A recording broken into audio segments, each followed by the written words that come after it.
It's Tuesday the 8th of December. We're in our last sitting week for the year. In fact, it's only a two-day week. And we're also subject to quite a lot of noise because in the rooms upstairs are being converted to ministerial suites for the Green Party, and so there's building works that are interrupting. So if we get a bit of extra noise, that's what it is. Now, I'm really lucky today to be joined by Jenny Salesa, who's my newly minted assistant speaker, and it's a good day to have you with us because you have been Minister for Ethnic Communities and have had a lot of contact with people in Christchurch, and today's the release of the report. We'll get onto that pretty soon, but before we do that, we're going to have questions to ministers.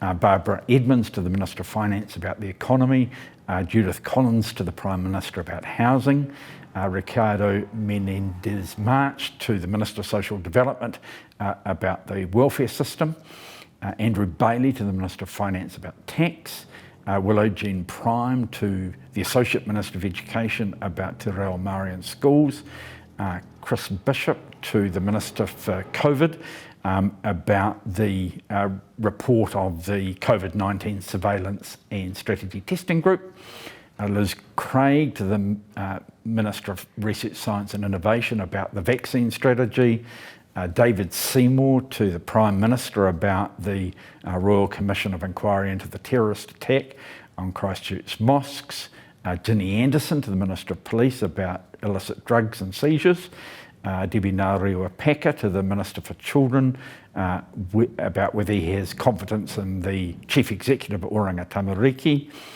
Ibrahim Omar to the Minister for Diversity, Inclusion and Ethnic Communities about action that the government's taking to promote social inclusion, and Paul Goldsmith to the Minister of Education about his top 3 priorities. So we'll then go on to a notice of motion to do with the terrorist attack, and Jenny might tell us a bit about that.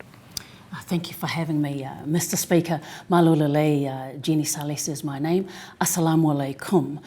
Today we're going to have the report on the Royal Commission on the Christchurch mosque attacks, and I do want to just acknowledge and say to all of our Muslim brothers and sisters, today will be an especially difficult day for all of you. I know that there are many thousands throughout Aotearoa, New Zealand, around about 60 different ethnic groups, and my thoughts and prayers are with all of you.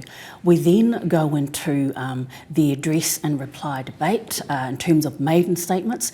We have maiden statements from ACT Party MPs, Chris Bailey and Nicole McKee, and then we go on to Green Party MPs, Ricardo Menendez-March and Te Anau Tuiono.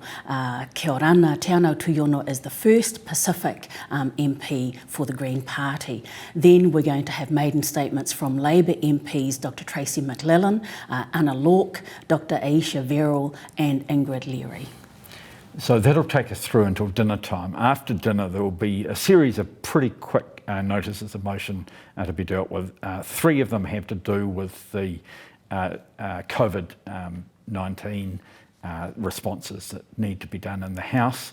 There'll be one to do with the membership of the Parliamentary Service Commission, and then there'll be one to do with the rules for the Intelligence and Security Committee, which deals with the estimates and the review of our security agencies.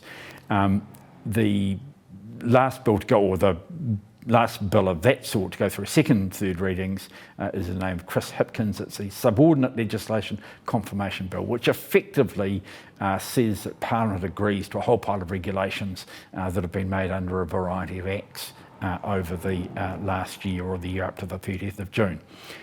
We will be, however, going on later tonight and into the morning, and we'll be dealing with a series of first readings, which Jenny's going to tell you about. So we then go into the first reading of the Reserve Bank of New Zealand Bill, then the Social Security Financial Assistance for Caregivers Bill, the Water Services Bill, first reading, and then the first reading for Māori Commercial Aquaculture Claims Settlement Amendment Bill, and then the Family Court Supporting Children in Court Legislation Bill, first reading. So we'll be running through until tomorrow. The House has to finish by 1 o'clock so that we can start again with questions tomorrow, which will be our final day. It's a little bit hard to know how long it'll take in the morning, but we'll certainly be back.